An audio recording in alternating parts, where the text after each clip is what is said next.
आज हम लोगों को पढ़ना है पद के भेद। कोई भी चीज़ स्टार्ट करने से पहले हमें उसके जड़ के बारे में पता होना चाहिए कि ये क्या है, क्यों है, कहाँ से आया है। ठीक है, तो यही सारी चीज़ों पे हम यहाँ पे बात करते हैं। सबसे पहला पॉइंट हमने जो देखा, तो मैं यहाँ पर बात कर रही हूँ पद के भेद। तो अब आप यहाँ पर ये जानिए, सबसे पहले आपको यहीं से चलना है, स्टार्टिंग से। पद के भेद क्या है? ये पद के भेद, ठीक है। तो हम ये जानते हैं भेद का मतलब हो गया प्रकार, और पद का मतलब क्या है। सवाल उठता है पद क्या है, तो हमें यही जानना है कि पद क्या होता है। तो ध्यान दीजिएगा कि जैसे हमने कल की क्लास में पढ़ा कि हम वर्णों को जोड़कर एक शब्द बनाते हैं, और वो शब्द क्या होता है? सार्थक अर्थ रखने वाला, यानी वर्णों का वैसा समूह जो अपना एक सार्थक अर्थ रखता है, वो शब्द कहलाता है। तो शब्द और पद में क्या अंतर है? सवाल उठता है पहला कि क्या ये दोनों एक ही चीज है या इन दोनों में कोई अंतर है। तो तब सबसे पहले तो हम इसी चीज को जानेंगे। तो आपको समझना है कि ऐसे तो ये एक दूसरे के पर्यायवाची हैं, ठीक है। ऐसे तो ये एक दूसरे के पर्यायवाची हैं, शब्द को ही पद कहते हैं, पद को ही शब्द कहते हैं। लेकिन इनमें अंतर क्या है? इनमें जो आखिर हमें शब्द को पद कहने की आवश्यकता क्यों पड़ी, ये अंतर क्या है? तो वो समझिए कि ये जो शब्द है ये स्वतंत्र होता है। क्या होता है? स्वतंत्र होता है। लेकिन जो पद है इसका प्रयोग वाक्य में होता है। क्या समझे हम? मैं एक आपको उदाहरण देके यहाँ पे समझाने की कोशिश करती हूँ। तो यहाँ पे आप समझिए, जैसे मैंने कहा कि शब्द क्या है? स्वतंत्र होता है। मान लो हमने एक शब्द लिखा यहाँ पर पुस्तक। पुस्तक, ये जो शब्द है ये क्या है? अपने आप में स्वतंत्र है। इसी में हमने पढ़ा, एक शब्द लिखा दीपक। ये भी क्या है? एक शब्द है जो कि अपने आप में स्वतंत्र है। लेकिन ये पुस्तक और दीपक, इन दोनों शब्दों को अगर हम वाक्य में प्रयोग कर दें, तो हमने वाक्य में प्रयोग क्या किया कि दीपक पुस्तक पढ़ता है। देखो अभी जो मैं लिखवा रही हूं, या तो इसको आप अपने दिमाग में समझ लीजिए, ठीक है। क्या चीज? या तो इसको आप अपने दिमाग में समझ लीजिए, अगर आप चाहते हैं कि हमें इसे लिखना है तो आप इसको रफ कॉपी पे लिख लीजिएगा, ठीक है। मैंने आपको सीधा सीधा ऐसे ही लिखवाया है। आप इसे चाहो तो रफ कॉपी पे लिख सकते हो, या फिर जहां आपका नोट्स कल खत्म हुआ था उसके नीचे थोड़ा सा स्पेस है, वहां पे आप लिख सकते हैं। तो आपने यहाँ पर देखा कि ये जो वाक्य आपके यहाँ दिए हैं, पुस्तक, ये क्या है? एक स्वतंत्र शब्द है, तो इसको हम क्या कहेंगे? शब्द कहेंगे। इसी प्रकार से दीपक, यह भी स्वतंत्र प्रयोग हुआ है, तो ये भी क्या कहलाएगा? शब्द कहलाएगा। लेकिन इन शब्दों को हमने जब वाक्य में प्रयोग कर दिया, तो यहाँ पर दीपक शब्द न कहलाकर क्या कहलाएगा? पद कहलाएगा। अब पद मतलब, पद का मतलब होता है पदवी, स्थान, पोजीशन। पद का अर्थ पदवी, स्थान, पोजीशन। हमने यहाँ पर इस शब्द को एक स्थान दे दिया, एक पदवी दे दी, एक पोजीशन दे दी, तो इसलिए ये क्या कहलाएगा? पद कहलाएगा। और ये पद, अब ये पद है कौन सा? तो हम यहाँ पर देखते हैं कि वाक्य हमारा क्या कहता है कि दीपक किताब पढ़ता है या दीपक पुस्तक पढ़ता है। तो पढ़ने का काम कौन कर रहा है? तो पढ़ने का काम कर रहा है दीपक। तो दीपक इस वाक्य का क्या है? कर्ता है। क्या है? वाक्य का कर्ता है। तो ये एक इसको क्या मिल गई? पदवी मिल गई। अब हम बात करें कि अगर ये जो पद है, यह पद कौन सा पद है? एक पद आता है, हम कहते हैं ये संज्ञा है या विशेषण है या क्रिया है या सर्वनाम है, ये क्या है? तो हमें यहाँ पर पता चलता है कि दीपक जो है वो क्या है? एक संज्ञा है। अब जब हमें इसका संज्ञा होना पता चल जाता है, तो हमें इसे कारक होना पता चल जाता है। फिर हम इसके लिंग की बात कर लेते हैं कि इसका लिंग कौन सा है। तो हमें पता चलता है कि दीपक, क्योंकि लड़का है, पुल्लिंग है, तो हम यहाँ पर लिख देते हैं कि ये क्या है? हमारा पुल्लिंग है। तो हमें ये पता चलता है। फिर अगर हम इसके वचन की बात करें, क्योंकि संज्ञा है तो भाई इसका वचन भी होगा, तो हम इसके वचन की बात करते हैं तो हमें पता चलता है दीपक एक है कि दो है। तो हमें पता चलता है कि दीपक एक है, तो हम कहते हैं कि ये क्या हो गया, एक वचन हो गया।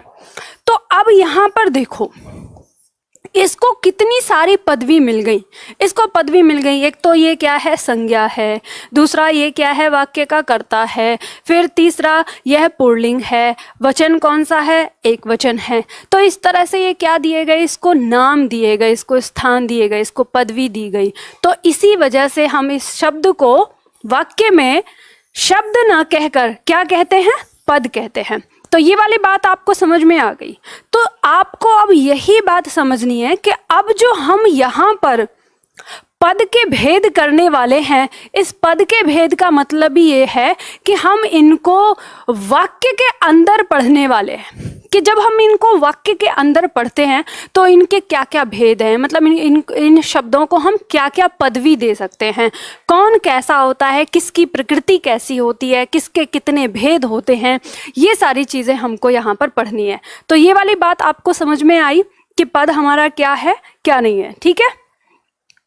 चलो ठीक, तो बाकी और जो छात्र कह रहे हैं कि रिपीट करिए, तो प्यारे बच्चे आप वीडियो को पीछे ले जाइए, वहाँ पे रिपीट कर लेंगे। बाकी मेरे सारे छात्रों को समझ में आ चुका है। आप अपनी वीडियो को पीछे ले जाइए, मैंने क्या समझाया आपको समझ में आ जाएगा, ठीक। चलो अच्छे बच्चे हो आप। आगे आप बात करते हैं। तो ये वाली बात आपको समझ में आ गई, मतलब पद हमने क्यों जाना, क्यों पढ़ रहे हैं। अब शुरुआत करते हैं। अब हम यहाँ देखते हैं कि जब हम इन पदों के भेद की बात करते हैं तो व्याकरण के रूप पर, यानी व्याकरण के आधार पर हम पदों को दो रूप में बांट लेते हैं, या दो प्रकार से। एक हो गया हमारा विकारी और दूसरा हो गया अविकारी। अब जैसे देखो, दिमाग में हमारे फिर सवाल उठता है, विकारी पद कौन सा होगा, अविकारी पद कौन सा होगा। तो रटने से काम नहीं चलेगा, शब्द की परिभाषा पढ़ने से भी काम नहीं चलेगा, शब्द को अच्छे से समझ लो। तो चलो मैं समझाती हूँ, ये तो लिखा हुआ है आपके पास, इसे लिखने की जरूरत नहीं है, इसे समझेंगे। हमने बात करी यहाँ पे पद के भेद, और पद के भेद को हमने दो प्रकार से बांट लिया, विकारी और अविकारी। तो देखो, इन दोनों को आराम से समझ लेना। इस अविकारी को हम एक दूसरे नाम से भी जानते हैं, अव्यय शब्द, ठीक है। अविकारी का ही दूसरा नाम है अव्यय शब्द। चलो देखो, ध्यान दो यहाँ पर, ये विकारी जो शब्द है ये विकार से बना है। किससे बना है, विकार से। ध्यान देना, आपका ध्यान इधर उधर हुआ, थोड़ा सा भी, एक सेकंड के लिए भी इधर उधर ध्यान गया तो ये चीज समझ में नहीं आएगी। विकार से बना है। विकार का अर्थ क्या है, विकार का अर्थ है परिवर्तन। विकार का क्या अर्थ है, परिवर्तन। मतलब जिन शब्दों में या जिन पदों में परिवर्तन होता हो वे क्या कहलाएंगे, विकारी कहलाएंगे। ये वाली बात समझ में आ गई, मतलब जिन शब्दों में परिवर्तन होता हो। अब सवाल उठता है, कैसा परिवर्तन और क्यों परिवर्तन। सवाल उठता है कैसा परिवर्तन और क्यों परिवर्तन। तो फिर हमें यहाँ पे पता चलता है कि जब हम वाक्य के अंदर जब हम उस पद के अंदर शब्द लेते हैं, उसका काल मतलब समय के आधार पर शब्दों में परिवर्तन। दूसरा पॉइंट आता है लिंग के आधार पर शब्दों में परिवर्तन। कैसे, जैसे मान लो शब्द है हमारा लड़का, और लड़का शब्द का हमने लिंग चेंज किया तो शब्द क्या हो गया, लड़की। तो बताइए, लड़का और लड़की इन दोनों शब्द में परिवर्तन हुआ कि नहीं हुआ, परिवर्तन आ गया ना। तो बस हम इसी परिवर्तन की बात कर रहे हैं। तो लिंग के आधार पर परिवर्तन और वचन के आधार पर परिवर्तन, यानी इसके अलावा वचन के आधार पर। अब जैसे मान लो लड़का क्या है, हमारा एक वचन है। अब अगर इसका हम बहुवचन बनाए तो क्या हो गया, लड़के हो गया। तो लड़का और लड़के इन दोनों में परिवर्तन हुआ कि नहीं हुआ, तो हम इसी परिवर्तन की बात कर रहे हैं। और इसके अलावा कारक के आधार पर परिवर्तन, कारक के आधार पर। अब सवाल उठता है, मतलब कारक के आधार पर किस तरह से। जैसे मान लो हमारा सर्वनाम है मैं, इस मैं सर्वनाम के साथ अगर हम को कारक चिन्ह लगाते हैं तो क्या लिखते हो आप, मैं को, नहीं ना, क्या लिखते हो, मुझको। क्या लिखते हो, मुझको। तो ये जो मुझको, मैं से मुझको बना, ये क्या है? कारक के आधार पर परिवर्तन। तो हम बात यहाँ पे यही करें, कुछ शब्द। अब देखो यहाँ पे आपको क्या बात समझनी है। ऐसा जरूरी नहीं है कि मैंने यहाँ पर ये जो 4 शब्द दिए, इन 4 आधारों पे हर शब्द में आप परिवर्तन कर सकते हैं। नहीं, हर शब्द में नहीं। अगर किसी शब्द में किसी एक आधार से भी परिवर्तन हो जाता है तो भी वो किस में आएगा? विकारी पद में आएगा। जैसे मान लो आप कहेंगे कि देखो मैम ये जो काल है, इस काल के आधार पर तो लड़का में कोई परिवर्तन नहीं हो रहा है ना। तो हाँ, हम बिल्कुल कह रहे हैं काल के आधार पर लड़का में परिवर्तन नहीं होगा, मतलब काल के आधार पर संज्ञा में कोई परिवर्तन नहीं होगा। तो फिर काल के आधार पर किस में परिवर्तन होगा? तो काल के आधार पर परिवर्तन किस में होता है? क्रिया में होता है। किस में होता है? क्रिया में। देखो बच्चों, एक बात ध्यान रखना, हम हिंदी बहुत पढ़ते हैं, बहुत बार पढ़ी है, लेकिन जिस तरह से मैं आपको हिंदी पढ़ा रही हूँ ना, ऐसी हिंदी पढ़ा रही हूँ कि जितने भी एग्जामिनर अपना एड़ी चोटी का दम निकाले क्वेश्चन बदल बदल के पूछने में, आपकी रेंज से बाहर नहीं हो सकता अगर आपने मेरे हर एक चीज़ को ध्यान से सुना है तो पढ़ा है। तो आपको ध्यान होगा मैंने कितनी सारी चीज़ें बताई, आपके हर सवाल का आंसर यहाँ पे दिया है कि सिर्फ परिवर्तन का मतलब यही नहीं है। क्योंकि छात्र ऐसा प्रश्न करते हैं कि मैम परिवर्तन तो आप, जैसे मैंने उदाहरण दिया अभी, मैं के साथ को लगाया, तो एक छात्र ने पूछा था कि मैम गया शब्द के साथ को लगा के परिवर्तन करके दिखाइए मुझे। तो आप इसको क्या कहेंगे? महामूर्खपने की बात। क्या रे, आपको चीजें समझनी है। गया शब्द क्रिया है, जरूरी नहीं है कि इस क्रिया के साथ को कारक चिन्ह का, पहली चीज तो इसका प्रयोग ही नहीं होगा, और फिर दूसरी चीज इसके साथ कैसा परिवर्तन होगा। तो फिर छात्र कहता है कि फिर ये कैसे विकारी हो गया? अरे तो ये विकारी ऐसे हो गया क्योंकि गया क्या है? भूतकाल है, और इसका अगर वर्तमान देखें तो जाता होता है, ये क्रिया होती है वर्तमान, है ना। तो ध्यान ये रखना है कि हर शब्द में इन चारों से नहीं, इन चारों में से किसी एक कारण से भी अगर परिवर्तन हो गया तो वो किस में आएगा? विकारी शब्द में आएगा। अब इसके बाद बात करते हैं, ये सारी बातें आपको समझ में आ गई हो जितने उदाहरण दिए हैं। अब हम बात करते हैं यहाँ पर, ये तो हो गया हमारा विकारी। अब विकारी से ही समझना है अविकारी। इसमें अ लगा है, यानी अ का मतलब होता है नहीं। तो फिर हमें एक बात समझ में आती है कि अविकारी क्या कहता है कि काल, वचन, लिंग या कारक, चारों में से किसी के भी आधार पर इसमें कोई परिवर्तन नहीं होता। यानी वे शब्द, जिन शब्दों में इन चारों में से किसी एक से भी कोई परिवर्तन नहीं होता, वे सारे शब्द हमारे क्या कहलाते हैं? अविकारी कहलाते हैं। और जब हम बात करते हैं विकारी पद की तो ये हमारे 4 प्रकार के होते हैं, और बात करते हैं अविकारी पद की तो ये भी हमारे 4 प्रकार के होते हैं। और इन्हीं को हमें विस्तार से पढ़ना है एक एक करके। सबसे पहला, आज हमारे विकारी शब्द में संज्ञा पद हमें पढ़ना है, ठीक है। तो अब अपने नोटबुक पर आइए, जो नोटबुक मैंने आप लोगों को दिया है उस नोटबुक में आके वहाँ पे हम लोगों को लिखना है, जानना है, ठीक है। चलिए अब बात करते हैं। यहाँ पर आप लिखिए अपनी नोटबुक पर, आपको ध्यान देना है। दोनों के बारे में कर लीजिए। परिभाषा तो आपकी लिखी है। परिभाषा ने क्या कहा? जो शब्द लिंग, वचन, कारक और काल के से प्रभाव से परिवर्तित होते हैं, ठीक है, इनके प्रभाव से परिवर्तित होते हैं, उन्हें हम क्या कहते हैं? विकारी कहते हैं। जैसे करके लिखिए। अब जैसे में आपके यहाँ पर शब्द आएंगे, जैसे में क्या होता है? संज्ञा होता है आपका, ठीक है, सर्वनाम होता है,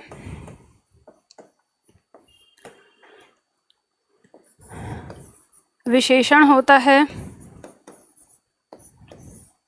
और क्रिया। इसी के नीचे एक चीज और लिखना है कि जैसे में आपको देखना है परिवर्तन वाला कैसे, कि जैसे शब्द है हमारा लड़का, तो अगर हम इसका लिंग के आधार पर बनाएं तो क्या हो जाएगा, लड़की। और अगर हम इसके वचन के आधार पर इसका परिवर्तन करें तो शब्द हो जाएगा लड़के। ठीक है, तो आप इसको ऐसे कर लीजिएगा, यहाँ लिखिए लिंग, ये लिंग के आधार पर परिवर्तन है और ये वचन के आधार पर परिवर्तन है। ऐसे इसमें इसको लिख लीजिए, उतार लीजिए इसको। ठीक है, इसके बाद नेक्स्ट, इसके बाद हम अभिकारी, जल्दी से उतारिए फटाफट इसको, लिखिए। इसमें अभिकारी शब्द के बारे में देखना है। जो शब्द लिंग, वचन, कारक, काल के प्रभाव से परिवर्तित नहीं होते, समझ गए आप? जैसे में लिखिए, जैसे में 4 आ जाएंगे। सबसे पहला हमारा क्रिया विशेषण, क्रिया विशेषण। दूसरा समुच्चय बोधक,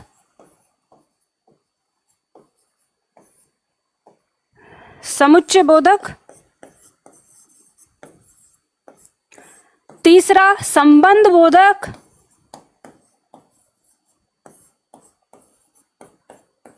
संबंध बोधक। और चौथा विषमादि बोधक।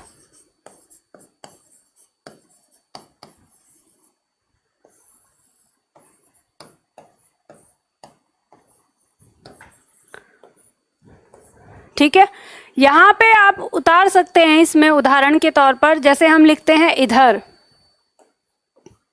लिखते हैं जैसे उधर, लिखते हैं जैसे प्रतिदिन, ठीक है, आदि। इस तरह से आगे आपको सारे उदाहरण पता चलेंगे, हम हमेशा ही लिखेंगे।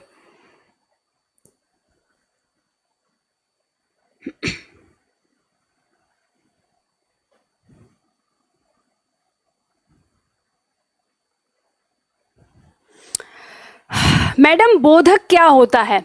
बोधक का मतलब होता है इससे संबंधित। ठीक है, जैसे हमने यहाँ पे लिखा है ना कि समुच्चय बोधक, बोधक का मतलब समुच्चय बोधक जैसे शब्द दिया है कि इससे रिलेटेड, इससे संबंधित।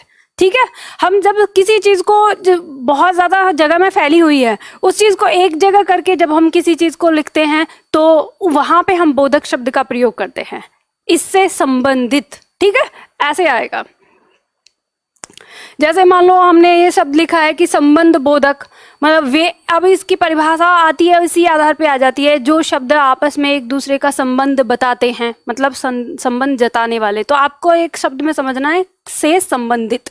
ठीक है, ये ध्यान देना है। समुच्चय क्या होता है? अब यही देखो, आपकी यही वाली चीज तो कमी है। मैंने आपको पहले ही कहा कि प्रश्न ऐसे इसमें बहुत सारे हैं। अरे मेरे भाई, ये एक दिन की नहीं है कहानी, ये कम से कम 15 दिन की क्लास चलने वाली है। ये आपके पास ये सारे दिखे, संज्ञा, सर्वनाम, विशेषण, क्रिया, क्रिया विशेषण, समुच्चय बोधक, संबंध बोधक, विषमादि बोधक, ये सारे 8 जो दिए हैं ना, ये हमारे कम से कम 10 से 15 दिन की कहानी है। आज हम जो समझेंगे, जानेंगे, वो किसके बारे में जानेंगे? संज्ञा के बारे में जानेंगे। तो इन सब को पढ़े रहने दो। अभी कौन सा क्या है क्या नहीं है, हर चीज आपको समझाऊंगी हर शब्द के साथ। पर ऐसे अगर करेंगे तो ये तो इधर उधर हो जाएगा, और आप हर चीज के लिए कि ये क्या होता है, वो क्या होता है, ये क्या होता है, तो ऐसे फिर आप भी डिस्टर्ब होंगे, मैं भी डिस्टर्ब होंगी।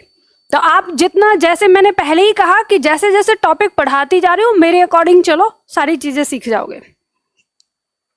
लिख लिया होगा आप लोगों ने, चलो आगे बढ़ते हैं।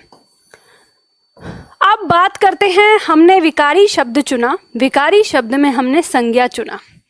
संज्ञा शब्द के बारे में जानेंगे कि क्या होता है, संज्ञा किसे कहते हैं। देखो, एक बात आप लोगों को बताती हूँ, जब आप लोग सामने बैठकर पढ़ते हैं टीचर के, तो टीचर आपसे कुछ बातों को पर प्रश्न करता है और उसका जो उत्तर है वो आपके मुख से सुनता है। लेकिन यहाँ पे आप मेरे सामने नहीं हैं, मैं आपसे प्रश्न जरूर करूँगी, लेकिन आप अगर उसका उत्तर देंगे, मुझे पता है कि आप उसका उत्तर देंगे, लेकिन आप उसका उत्तर कैसे देंगे? आप टाइप करके देंगे। टाइप करेंगे, समय नष्ट होगा, तो आप लोगों को कैसे उत्तर देना है। देखो क्लास वाली फीलिंग आनी है आपको तो टाइपिंग छोड़ दो, मैं बता रही हूँ। टाइपिंग आपको तब करनी है जब मैंने यहाँ पे कोई प्रश्न लिया और उस प्रश्न का ABCD आपको आंसर देना है, बस उतना टाइप आपको करना है। मैं आपसे पूछने वाली हूँ कि बताइए आप में से कितने छात्र हैं जो संज्ञा की परिभाषा जानते हैं। क्या होती है संज्ञा की परिभाषा? मैं जानती हूँ आप सारे छात्र जानते हैं, और जानने के से पहले की बात, संज्ञा की परिभाषा सामने लिखी हुई है। लेकिन ये मैं ऐसे बोलूंगी तो आपको क्या करना है, आपको चैटिंग करके मुझे नहीं बताना, आपको अपने मुंह से उच्चारण करना है, आपको वो बात बोलनी है। तो जैसे ही मैंने अभी कहा कि संज्ञा की परिभाषा किसे कहते हैं संज्ञा, तो जिसे संज्ञा कहते हैं आपको जो भी पता है वो अपने मुंह से बोलना है, उच्चारण करना है। और उच्चारण करने के बाद आपने सही बोला गलत बोला, इस बात को फिर जज करना है जब मैं आपको यहाँ पे बताऊंगी समझने के बाद। तो इससे आपको पता चलेगा आपने सही समझा या गलत समझा। और ऐसे अगर प्रैक्टिस करेंगे तो आपको इतनी दूर होते हुए भी क्लास की फीलिंग आएगी, है ना। तो चैटिंग से बचो, मैं बार बार एक ही बात बोल रही हूँ, चैटिंग से बचो। चैटिंग करने में आपका समय भी नष्ट होता है और क्लास मिस्टेक भी हो जाती है, मतलब बीच में ब्रेक हो जाती है आपके माइंड से।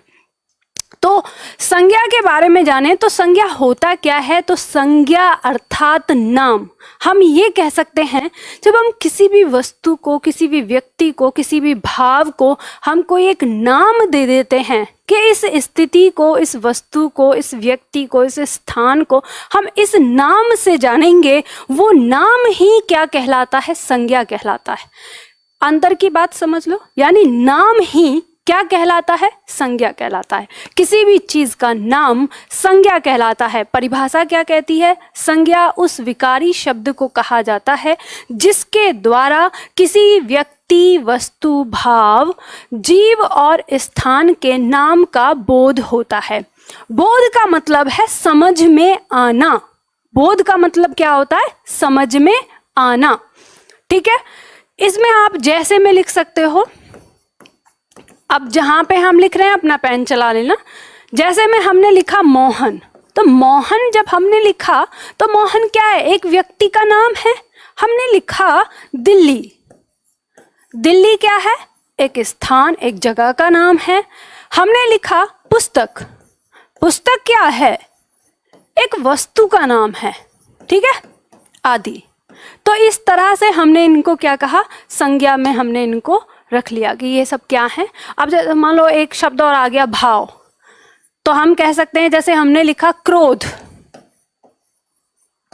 ज्यादा चैटिंग मत करना वरना मैडम को क्रोध आ जाएगा, है ना। तो ये भाव है, क्या है, एक भाव। तो इसको भी हमने नाम दिया क्रोध। आराम से पढ़ोगे, अच्छे से पढ़ोगे, ज्यादा नंबर लेके आओगे तो मैडम को आप पर प्रेम आएगा। तो प्रेम क्या है, एक भाव है। अब ये चुनाव आपका है कि मैडम के मन में अपने लिए क्रोध रखना है या प्रेम रखना है। ठीक है, तो बात समझ में आई। चलो अब हम बात करेंगे कि हम संज्ञा शब्दों को पहचानने की कोशिश कैसे करेंगे। ठीक है, कैसे हम पहचान सकते हैं, वो क्या क्या तरीके हैं। जैसे आप लोगों को ये बात पता है, हमने कल की क्लास देखी, हमारे पास ये इतना बड़ा हमारा क्या है, शब्दकोश। ठीक है, इतना हमारा हिंदी का अपना क्या है, एक शब्दकोश है।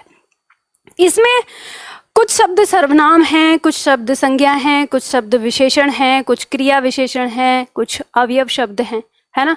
बहुत सारे शब्द हमारे दिए हैं। फिर उन सारी चीज़ों में और भी बहुत सारी चीज़ें, यानी एक बहुत विशाल एक शब्दकोश हमारे सामने है। तो अब हमारा सवाल उठता है कि इस शब्दकोश में से हम संज्ञा शब्दों को कैसे पहचानेंगे, क्या वो तरीका हो सकता है। क्योंकि हम इस क्लास में सारे शब्दों की लिस्ट तो नहीं पढ़ सकते, तो हम कोशिश करेंगे कि भाई संज्ञा शब्दों की प्रकृति कैसी होती है, किस तरह की होती है, वो जानते हैं यहाँ पर। तो सबसे पहला पॉइंट हमारा यहाँ पर दिया हुआ है कि संज्ञा शब्द हमारे जो हैं वो प्राणीवाचक या अप्राणीवाचक दोनों हो सकते हैं। यानी हमें ये बात ध्यान में रख के चलनी है। प्राणीवाचक का मतलब क्या है, सजीव। जो शब्द का अर्थ मैं यहाँ पे बताती हूँ उसको साथ में लिख लिया करिए, आगे भी काम आएगा। प्राणीवाचक का मतलब है सजीव, और दूसरा हमने देखा यहाँ पे अप्राणीवाचक मतलब निर्जीव, यानी अप्राणीवाचक जिसमें कोई प्राण ना हो। ठीक है, तो ये आपको ध्यान देना है। तो ये हो गया आपका निर्जीव। तो यानी ये शब्द हमारे सजीव और निर्जीव दोनों हो सकते हैं। हमें यहाँ उदाहरण देखने को मिलता है कि प्राणीवाचक संज्ञा शब्दों में हमने लिखा है जैसे लड़का, लड़की, कबूतर, मनुष्य, रमेश, मोहन आदि, जिनमें प्राण है, प्राणीवाचक सजीव। और अप्राणीवाचक में हमने देखा कि पुस्तक, घर, जहाज, नदी, प्रकाश, हवा, पानी, सड़क आदि, इनमें प्राण नहीं है, तो ये भी हमारे हो सकते हैं। ठीक है, तो ऐसी कोई हमको ट्रिक नहीं मिलने वाली कि ये केवल सजीव होते हैं या ये केवल निर्जीव होते हैं। ठीक है, ऐसा नहीं, ये दोनों होते हैं। दूसरा पॉइंट हमको बताता है कि संज्ञा शब्द गणनीय और अगणनीय होते हैं। भाई गणनीय क्या होता है? गणनीय का मतलब होता है जिनकी गिनती की जा सके, मतलब 1 2 3 4 जिन्हें गिना जा सके। और अगणनीय क्या होते हैं? जिनकी 1 2 3 4 गिनती ना हो सके, मतलब जिन्हें मापा तोला जाता है। तो यानी ये आती है बात कि संज्ञा शब्द गणनीय और अगणनीय दोनों प्रकार के हो सकते हैं। जैसे गणनीय में दिया है लड़का, किताब, बोतल, इनको तो हम 1 2 3 4 करके गिन लेते हैं। अगणनीय में आगे जैसे पानी, हम ये तो नहीं कहते कि 1 पानी 2 पानी, जैसे हवा, प्रकाश, प्रेम, क्रोध आदि, इनको 1 2 3 4। मैडम ने कितना किलो क्रोध किया आप पर, इसको तो माप तोल भी नहीं सकते, है ना, तो इनकी हम ना गिनती कर सकते हैं। ठीक, तो ये यानी हमारे संज्ञा शब्द गणनीय और अगणनीय दोनों हो सकते हैं। आपके एग्जाम में इनसे प्रश्न बन जाता है, कई बार ऐसे पूछा गया है परीक्षा में कि संज्ञा शब्द निम्न में से होते हैं, गणनीय या अगणनीय या दोनों। ठीक है, इस तरह से तो ये प्रश्न बन जाता है। ये सारी चीजें आपको करनी है। पॉइंट नंबर 3 आपको यहाँ पे बताता है कि वाक्य में प्रयोग होकर, पॉइंट नंबर 3 ध्यान दीजिए, वाक्य में प्रयोग होकर संज्ञा शब्द अपने प्रयोग के अनुसार कर्ता, कर्म, करण, संप्रदान आदि कारक के रूप में पहचाना जा सकता है। ये जो पॉइंट आपका दिया है, पॉइंट नंबर 3, यही है वो महत्वपूर्ण पॉइंट जो आपको मदद करता है संज्ञा शब्द को पहचानने में। अभी तक जो 2 पॉइंट थे वो आपको मदद नहीं कर रहे थे संज्ञा शब्द को पहचानने में, वो तो आपको वार्न कर रहे थे, चेतावनी दे रहे थे कि ये सजीव भी होता है, निर्जीव भी, ये गणनीय भी होता है, अगणनीय भी होता है ना। ये जो 3 पॉइंट है, यही आपको क्या करता है, पहचान दिलाता है संज्ञा शब्दों को पहचानने में। लेकिन ये तो समझ ही नहीं आया, ये तो समझ ही नहीं आया कि कर्ता, कर्म, करण, संप्रदान, अपादान, अधिकरण, ये सारी चीजें। तो अब ध्यान रखिए, ये 3 पॉइंट आपको समझ में आएगा आज से 5वीं क्लास में। जब आज के बाद हमारी 5वीं क्लास होगी, जिस दिन हम पढ़ेंगे कारक और कारक चिन्ह, उस दिन हमको ये बात समझ में आएगी कि क्या होता है कर्ता, क्या होता है कर्म और क्या होता है करण। तो जिस दिन हमको ये वाली बात समझ में आ जाएगी कि कर्ता, कर्म और करण ये सब क्या होते हैं, उस दिन हमें ये 3 पॉइंट जो है वो अपने आप समझ में आ जाएगा। इसलिए घबराने की आवश्यकता नहीं है। ठीक है, चलिए आगे बढ़ते हैं। अब बात करते हैं संज्ञा के भेद की। संज्ञा के कितने भेद होते हैं आपसे पूछा जाता है, आपके एग्जाम में प्रश्न भी आता है। संज्ञा के भेद 2 आधार पर रखे जाते हैं, अर्थ के आधार पर और व्युत्पत्ति के आधार पर। व्युत्पत्ति का मतलब होता है उत्पत्ति, ठीक है, उत्पत्ति के आधार पर। तो 2 आधार पर हम लेते हैं, तो इनको ही समझेंगे। ये जो अर्थ है, अर्थ के आधार पर हमारी जो संज्ञा है वो 5 प्रकार की मानी जाती है, ठीक है। और जो उत्पत्ति है यानी व्युत्पत्ति है, इसके आधार पर हमारी जो संज्ञा है वो 3 प्रकार की मानी जाती है। अलग अलग तरीके से मानते हैं, तो देखते हैं इसमें। वैसे आपको ज़्यादा कुछ लिखना नहीं है, बस समझना है, हाईलाइट करते जाइएगा अपनी जो चीज़ों को, है ना।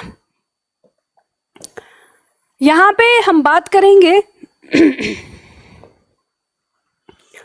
अर्थ के आधार पर संज्ञा के 5 प्रकार होते हैं। अर्थ के आधार पर संज्ञा के 5 प्रकार होते हैं। पहला दिया है व्यक्तिवाचक संज्ञा, दूसरा है जातिवाचक संज्ञा, समुदायवाचक संज्ञा, द्रव्यवाचक संज्ञा और भाववाचक संज्ञा। जब हम बात करते हैं अर्थ के आधार की, जब हम बात करते हैं व्युत्पत्ति यानी उत्पत्ति के आधार की, तो संज्ञा 3 प्रकार की है। व्यक्तिवाचक संज्ञा, गणनीय संज्ञा, अगणनीय संज्ञा। मतलब व्यक्तिवाचक तो हमारी हो गई जो स्पेशल किसी विशेष व्यक्ति के लिए बात करे या किसी विशेष नाम के लिए बात करे, और गणनीय मतलब वे संज्ञाएं जिनकी गणना हो सके, और अगणनीय संज्ञाएं वे संज्ञाएं जिनकी गणना न हो सके। ठीक है, तो उस तरह से आ जाते हैं ये। लेकिन अगर हम बात करें यहाँ पर संज्ञा के वर्गीकरण की, तो हम आधुनिक वर्गीकरण रखते हैं, जिसको थोड़ी कहते हैं ना सर्वमान्यता दी है। हमने अंग्रेजी के आधार पर इसका वर्गीकरण किया है। कैसे? जिसे आधुनिक वर्गीकरण भी कहा जाता है। पढ़ना तो हमको वही 5 प्रकार की संज्ञा है, लेकिन इनका वर्गीकरण थोड़ा अलग तरीके से किया गया है। जैसे आपके एग्जाम में प्रश्न आते हैं, उनको ध्यान में रखते हुए हम लोग मानते हैं कि भाई संज्ञा के 3 भेद हैं, व्यक्तिवाचक, जातिवाचक और भाववाचक। और जातिवाचक में हम 2 उपभेद और मान लेते हैं, समुदायवाचक और द्रव्यवाचक। इस तरह से टोटल हमारी 5 तो हैं ही ये। तो यहाँ पे ये बात आपको दर्शाती है कि ये जो आपके समुदायवाचक और द्रव्यवाचक है ना, ये इनके अंदर जातिवाचक संज्ञा अपने आप होती है, यानी इनके अंदर ये गुण भी लिया हुआ होता है। अब इसमें क्या है, संज्ञा ऐसे तो बहुत सिंपल है। देखो कितनी सी है ये, आपको पता है व्यक्तिवाचक संज्ञाएं वे होती हैं जिसमें किसी विशेष व्यक्ति की बात हो, किसी विशेष व्यक्ति की बात की जाए। जैसे मोहन हो गया, राजू हो गया, श्याम हो गया, सुनीता हो गया, गीता हो गया। ये क्या है, किसी एक विशेष व्यक्ति का नाम बता रहे हैं, तो ये होगी व्यक्तिवाचक। जातिवाचक क्या होता है, जो पूरी जाति को दिखाए। जैसे हम बोलते हैं गाय, तो दुनिया की सभी गायों की बात हो रही है। हम बात करते हैं लड़का, तो दुनिया के सभी लड़कों की बात हो रही है। तो वो हमारा क्या होता है, जातिवाचक। भाववाचक मतलब, भाववाचक का मतलब होता है जिसे हम देख नहीं सकते, जिसे हम महसूस करते हैं, जिसे हम छू नहीं सकते, हम महसूस करते हैं। तो यहाँ पे भाववाचक वो आ जाती हैं उसमें, जैसे क्रोध हो गया, प्रेम हो गया। हम इनको देख थोड़ी ना पाते हैं, हम इन्हें महसूस करते हैं। ठीक है। अब समुदायवाचक और द्रव्यवाचक। समुदाय मतलब जिस शब्द में समूह का बोध होता हो, जैसे परिवार। परिवार एक व्यक्ति से तो नहीं बनता, 2 व्यक्ति कम से कम होंगे। जैसे हमने कहा सभा, सभा भी एक व्यक्ति से नहीं होती।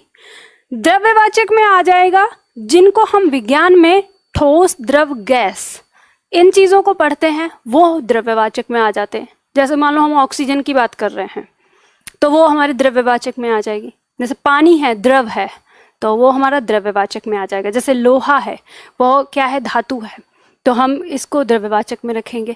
तो ऐसी संज्ञाएं हमारी द्रव्यवाचक में आ जाती हैं। तो ये तो बिल्कुल सिंपल है, 5 की 5 हमें पता चल गए। समस्या क्या है, आखिर हम संज्ञा को पढ़ क्यों रहे हैं इतना डिटेल में? हम पढ़ इसलिए रहे हैं क्योंकि हमारे एग्जाम में प्रश्न आता है यहाँ से। अब मैं यहाँ पे आपको बताती हूँ कि क्यों पढ़ रहे हैं हम संज्ञा यहाँ पर डिटेल में, और क्यों संज्ञा पद हमारे लिए इतना टफ हो जाता है। आपसे एग्जाम में प्रश्न पूछा जाता है कि गांधी शब्द क्या है, कौन सी संज्ञा है। अब ये आप लोगों को आंसर देना है। यहाँ पे अब मैं आपकी चैट देखना चाहूंगी। आप बताइए गांधी शब्द कौन सी संज्ञा है, व्यक्तिवाचक,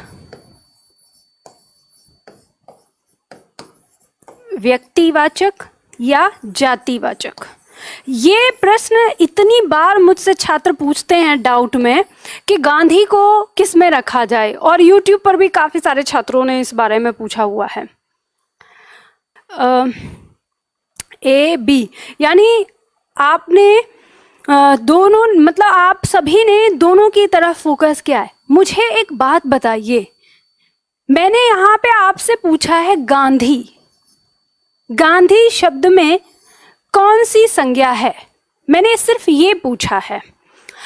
आप लोगों ने इसमें अधिकतर जो जवाब आया है वो आया है जातिवाचक का। आपको किसने ये जातिवाचक पढ़ा दिया कि गांधी शब्द जो है वो जातिवाचक है? जैसे ही हम गांधी शब्द का उच्चारण करते हैं, आप बताइए आपके दिमाग में किसकी फोटो बनती है? ये मुझे आप जवाब दीजिए। आप लोगों से मैं यहाँ सुनना चाहती हूँ, इस समय मैं रुक कर बात करना चाहती हूँ आपसे जैसे ही हम कहते हैं गांधी, गांधी कहते ही आपके दिमाग में किसकी फोटो बनती है? बताइए मुझे। दुनिया के सभी गांधी की? यहाँ पे एक छात्र ने लिखा महात्मा गांधी की। आप सभी लोगों के दिमाग में भी महात्मा गांधी की फोटो बनती है ना? तो बताइए, जब जैसे ही आपने गांधी शब्द किया, और गांधी शब्द फेमस भी किसके कारण हुआ? तो आपको पता ही है गांधी शब्द किसके कारण फेमस हुआ? महात्मा गांधी के ही वजह से। तो ये तो क्या है? व्यक्तिवाचक है ना, स्पेशल है, विशेष है। ये तो क्या है? स्पेशल है, विशेष है। याद रखिए, जब गांधी शब्द आपका अकेला आए तो ये आपको किस में रखना है? व्यक्तिवाचक में रखना है। लेकिन अभी बहुत सारे छात्रों की एकदम त्योरी चढ़ गई होगी, नहीं मैम, आयोग ने तो हमारे जातिवाचक भी आंसर दिया है और हमने देखा भी है जातिवाचक भी होता है।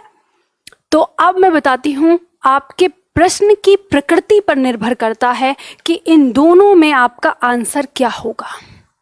लें तो एक ऐसा प्रश्न, चलो यहाँ पे मैं बताती हूँ आपको। देखो, यही बात सीखनी है। आप जो सीखना चाहते हैं, आप जो मेरे पास आए हैं, वो यही सीखना चाहते हैं, क्योंकि आप ये बात अच्छी तरह से जानते हैं कि गांधी शब्द में दोनों ही संज्ञाएं हैं, जातिवाचक भी है और व्यक्तिवाचक भी है। पर समस्या ये है कि आप ये नहीं समझ पाते कि कब इसमें व्यक्तिवाचक है और कब जातिवाचक है। आपके एग्जाम में प्रश्न आया है ये रख के कि जैसे हमने कहा गांधी में संज्ञा, ठीक है, यहाँ पे रख देती हूँ। यहाँ गांधी शब्द में हमने संज्ञा निकालनी है। ये हो गया दूसरा प्रश्न, ये हो गया हमारा पहला प्रश्न, ठीक है। अब दूसरा प्रश्न होता है, हमने यहाँ लिखा कि भारत की सत्ता पर केवल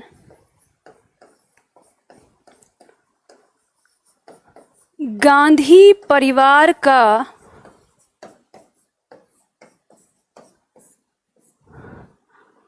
अधिकार नहीं है, अधिकार नहीं है। अब आपसे पूछा गया कि रेखांकित, यहां पे हमने रेखा कर दिया, इसमें रेखांकित शब्द में, रेखांकित शब्द में संज्ञा बताना है। अब देखिए, रेखांकित शब्द में यहां पर अब आपको ये बात समझनी होगी कि यहाँ जो गांधी आया है, ये गांधी स्पेशल एक ही आया है, और ये स्पेशल एक ही जो है वो हमको किसका बोध कराता है? ये हमको बोध कराता है महात्मा गांधी का। तो इसका जो उत्तर है वो क्या होगा? व्यक्तिवाचक। किसका? फर्स्ट का। पहले प्रश्न का जो उत्तर होगा वो व्यक्तिवाचक होगा, क्योंकि ये हमारे दिमाग में किसकी छवि उत्पन्न करता है? महात्मा गांधी की। लेकिन जैसे ही हमने ये देखा, यहाँ लिखा कि भारत की सत्ता पर केवल गांधी परिवार का अधिकार नहीं है, तो इस गांधी शब्द ने हमारे दिमाग में किसकी छवि उत्पन्न की? इस गांधी परिवार, इसने गांधी शब्द ने हमारे दिमाग में बाकी जो गांधी परिवार के लोग हैं, जैसे इंदिरा गांधी के जितने भी परिवार के लोग चले आ रहे हैं उनकी बात कर रहे हैं, या गांधी टाइटल लगाने वाले लोगों की बात कर रहे हैं। तो एक क्या है? एक पूरी जाति को दिखा रहा है। किसको दिखा रहा है? एक जाति को दिखा रहा है। तो जाति को दिखा रहा है, तो दूसरे प्रश्न का उत्तर जो है वो क्या हो जाएगा? जातिवाचक हो जाएगा। बात समझ में आई? बात समझ में आई ना? हाँ, नेहरू फैमिली, बात समझ में आ गई? तो इस तरह से आपको समझना है। यानी यहाँ पर कुल मिला के हमको एक बात समझ में आती है कि जब संज्ञा हम जो यहाँ पढ़ने जा रहे हैं, तो केवल हमें ये नहीं पढ़ना कि जातिवाचक या व्यक्तिवाचक या भाववाचक संज्ञा कहते किसको हैं। हमें ये पढ़ना है कि जब हमारे सामने कोई शब्द आ जाए तो उस शब्द में कौन सी संज्ञा है। ठीक है। ऐसे ही एक प्रश्न और आपको बताती हूँ। आपने देखा होगा, कभी आपके सामने एक प्रश्न बहुत ज्यादा परीक्षा में रहता है। मान लो जैसे शब्द है विभीषण।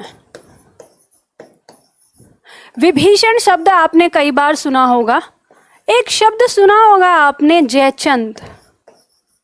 ठीक है, ये शब्द सुना होगा आपने, दोनों शब्द। ये भी अक्सर प्रश्न में प्रश्न का हिस्सा रहते हैं, अगर आपने प्रीवियस क्वेश्चन पेपर देखे होंगे।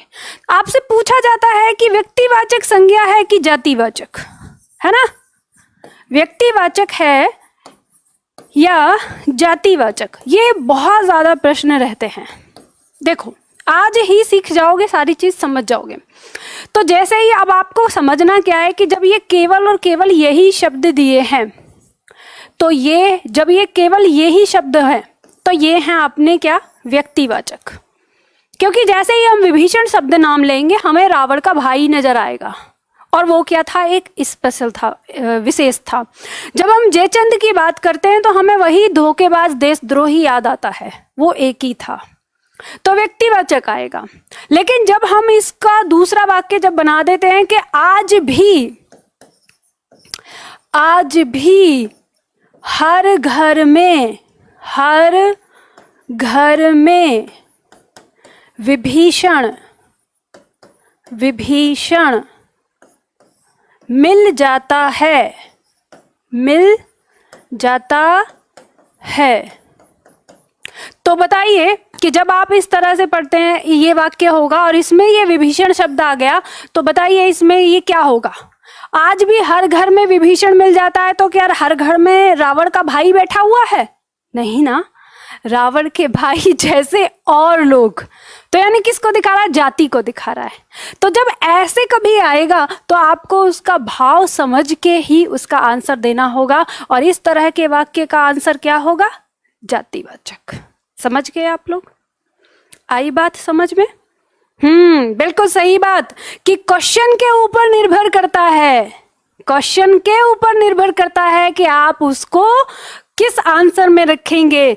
तो यही समझना सबसे बड़ी बात है। अब तो आपसे आ गई संज्ञा, अब तो कमाल हो गया। अभी तो मैंने पढ़ाई भी नहीं पूरी, इतने में ही समझ गए आप। वेरी गुड, बहुत अच्छा। तो ये बात आप लोगों को समझ में आ गई। इसी तरह से मान लो जयचंद, अब वाक्य आ जाए कि आज भी हमारा देश जयचंदों के कारण पिछड़ा हुआ है, तो यहां पे जयचंद क्या हो जाएगा, ये जातिवाचक हो जाएगी। तो बात समझ में आ गई ना, बहुत सुंदर, बहुत बढ़िया।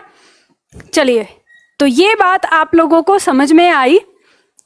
इसी तरह से अब एक चीज और आती है, जैसे मान लो हमारे कुछ शब्द हैं, ये तो था हमारा व्यक्तिवाचक और जातिवाचक से संबंधित प्रश्न।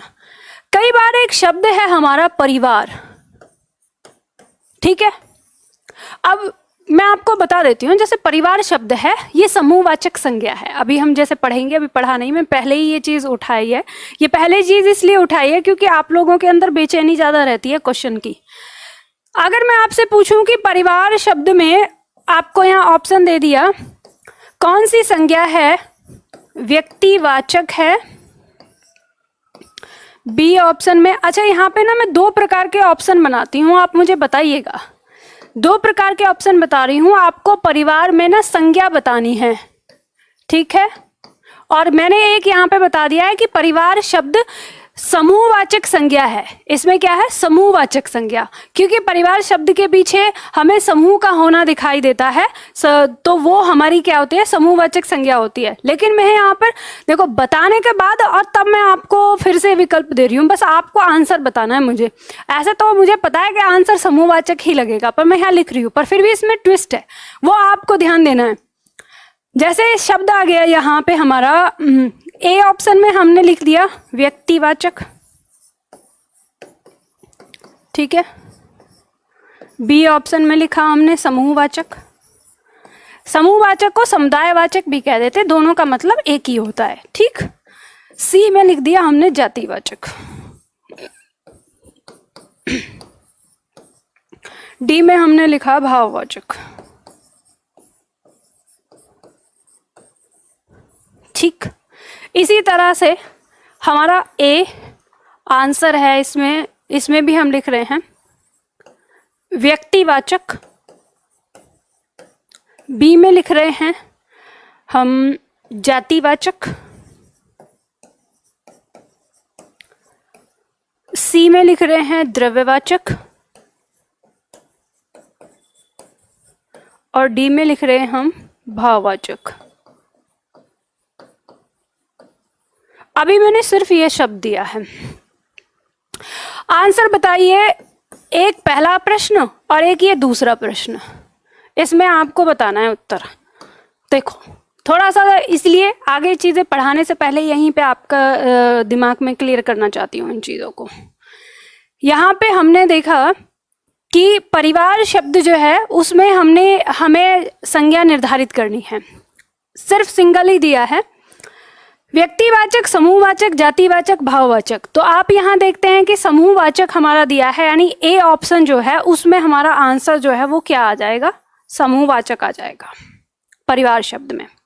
लेकिन जब हम बात करेंगे प्रश्न संख्या 2 की, तो प्रश्न संख्या 2 हमें कह रहा है कि जो इसमें एक्चुअल में संज्ञा है वो तो ऑप्शन में दी नहीं है, तो हम इसके दूसरे पहलू की तरफ जाएंगे। दूसरे पहलू की तरफ, यानी हम जानते हैं कि परिवार शब्द के पीछे हमें समूह का बोध होता है, तो ये समूहवाचक संज्ञा होनी चाहिए, लेकिन ऑप्शन में समूहवाचक संज्ञा हमें नहीं दी। तो हम देखते हैं कि परिवार तो बहुत सारे होते हैं, यानी परिवार जाति का भी बोध कराता है। जैसे मेरा परिवार, आपका परिवार, और दूसरे परिवार इतने सारे है ना, आपके मित्र का परिवार, आपके पड़ोस का परिवार, है ना, सारे परिवार होते हैं। सब किसको दिखा रहे हैं, जाति को दिखा रहे हैं। तो अब ये जो हमारा दूसरा प्रश्न है, यहाँ पर जो हमारा आंसर है वो क्या हो जाएगा, जातिवाचक हो जाएगा। यहाँ पे क्या उत्तर हो जाएगा इसका, जातिवाचक। क्योंकि ऑप्शन में समूहवाचक नहीं था तो हम जातिवाचक को चुनते हैं। क्यों चुना हमने, क्योंकि यहाँ पे हमने जो ये पढ़ा है, ये ध्यान देना है आपको, इनमें जातिवाचक समाया होता है, इनमें जातिवाचक समाया होता है। जैसे हम बात करते हैं द्रव्यवाचक में, शब्द है कोयला, अगर ऐसे कोयला आ जाए, सबसे पहले हम कोयला के लिए द्रव्यवाचक का चुनाव करेंगे, लेकिन अगर हमारे ऑप्शन में द्रव्यवाचक न दिया हो तो फिर हम उसको जातिवाचक में भी रख सकते हैं, या कई बार हम द्रव्यवाचक में भी नहीं रखते, हमें जातिवाचक में रखना पड़ता है। जब कभी हमसे प्रश्न कर देता है कि झारखंड में विभिन्न प्रकार का कोयला पाया जाता है, और उसको अंडरलाइन कर देगा, तो विभिन्न प्रकार का कोयला पाया जाता है, मतलब कोयला को हमने क्या कर दिया, उसको समूह में बांट दिया, आगे उसको जातिवाचक बना दिया अलग अलग। तो इस तरह से हमारे जो संज्ञा हैं ये एक दूसरे में परिवर्तित होती हुई नजर आती हैं। हमारे एग्जाम में जो प्रश्न आता है वो यहीं से आता है। तो यही वाली बात हमको समझनी है, यानी हमें कुल मिला के ये बात समझ में आती है कि जो संज्ञा से हमारे जो प्रश्न हैं वो हमारे प्रश्न पर निर्भर करेंगे कि आप इन 5 में से कौन सा उसका उत्तर दोगे। ठीक है, तो ये बात आप लोगों को समझ में आई। चलो, तो अब यहाँ पे एक चीज़ बताती हूँ कि देखो, अब इसके बाद यहाँ पे हमें थोड़ा सा समझाना है हर संज्ञा के बारे में, लेकिन अगर मैं यहाँ पे समझाने लगूंगी तो अभी टाइम लगेगा और जल्दबाजी में करना नहीं चाहती। मैं नहीं चाहती कि जल्दबाजी की जाए, तो यहाँ पर अब आप लोगों को ये बात बताना चाहती हूँ कि जल्दबाजी हमको नहीं करनी है, हमें सीधा सिंपल पढ़ना है। तो आज की क्लास मैं यहीं तक करना चाहूँगी, फिर मिलेंगे हम, यानी कल, इसके आगे हम कल की क्लास में करेंगे। तो उम्मीद करती हूँ आप लोगों को सारी चीज़ें समझ में आई होगी और जो बातें हैं वो समझ में आ गई होंगी। तो चलिए फिर आज के लिए इतना ही करें। तो